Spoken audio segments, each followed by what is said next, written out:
Haidong! In this video, we're going to talk about the uppercut block. As with my previous video on blocking, the same disclaimer is going to be here, right? So this block, I'm going to try again present in a way that makes sense. It does make sense from a certain point of view, but it's going to make even more sense when we augment it and we think about the whole story. So with that, again, disclaimer in mind, let's get started. So the idea is someone's giving you an uppercut. So we have this block for our crosscut. We're going to do this against an uppercut, right? We're going to go into a short stance, and we're going to try to actually actively go into the block this way. So let's talk about that, right? So you see an uppercut, it's going to come in this way, and if you're good, your guard will block it. You're going to come in this way, and it's going to stop that uppercut. Yeah, right? Again, our same idea of it blocking the strongest possible version. There's really not another way you can really protect your leg passively, right? Again, all these blocks are more passive.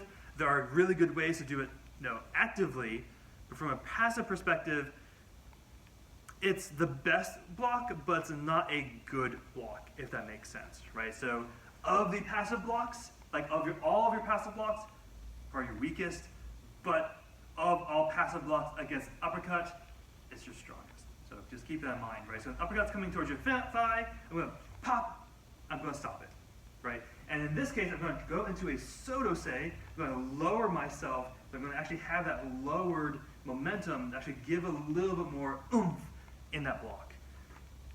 But let's talk about that, right? So let's talk about what happens when you actually receive this. Now, if you've ever done your blocking focus, or defense focus, sorry, if you've ever done your defense focus against a partner, you're going to notice you're going to get hit in the wrists a lot, or specifically the knuckles, right? Because if I give you that block, right, and I block something in for my, my thigh or my lower rib, it's going to pop, right?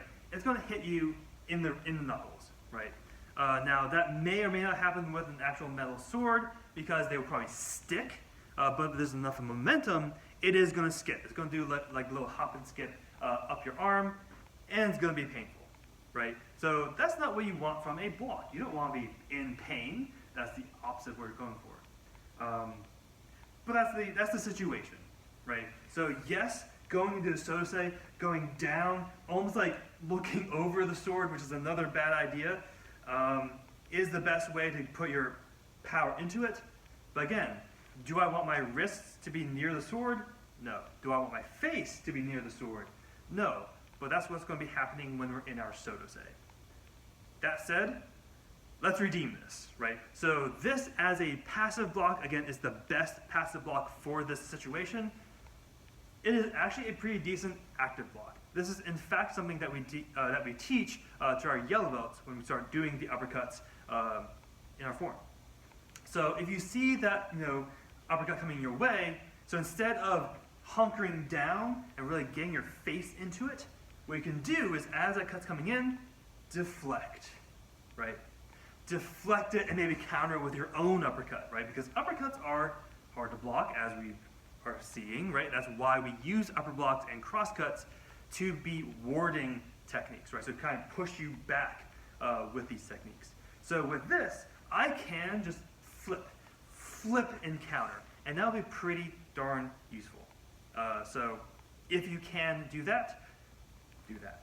As you can imagine, the same things going on with the crosscut are going to apply here, right? So if you're that person who's just like, haha, I'm going to get you an uppercut, you're open, right? Like you know you're open even when you're preparing it. You're like, oh, you can hit me. My sword is literally behind me. I can't do anything. You can strike me anywhere you want, and that'll be the end of it, right? That said, let's just say I cut you and I'm going to do an uppercut to strike you. How can you actually stop that uppercut effectively? Now, the dirty little secret with an uppercut is it is not good in front of you, right? So this is why whenever you do an uppercut in front of you in a form, it is usually with the intention of pushing that person back because it's hard to block, although it's excessively weak, right? So if you have a target in front of you, so this might be a kind of fun drill for you to do with your students, right? Have a couple drills. So have a drill like at 12 o'clock, at I should probably know these, like 10:30-ish, 9, whatever's going on that way, right? So these, 45-degree angles, I should probably just do that.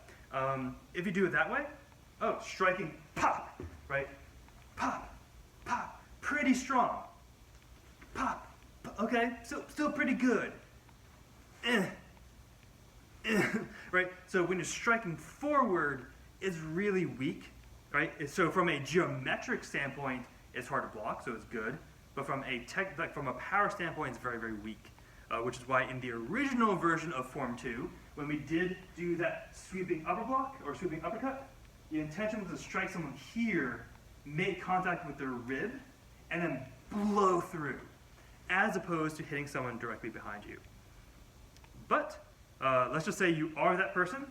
You have decided to cut forward with your uppercut. If you're fighting that person, again, you can stab them in the face, all that fun stuff. But if you want to deal with that, you can actually just strike. And another thing you can do is, so now with a crosscut, I recommend that you strike their sword, just strike their wrist, right?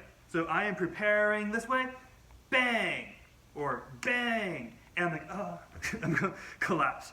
If I'm here, bang, sword's going to be dead, right? So whenever you see someone going for an uppercut, just strike their wrists. And if you're too far away and they're going straight for you, you can actually risk coming close to them and maybe even grabbing the wrist if you want to.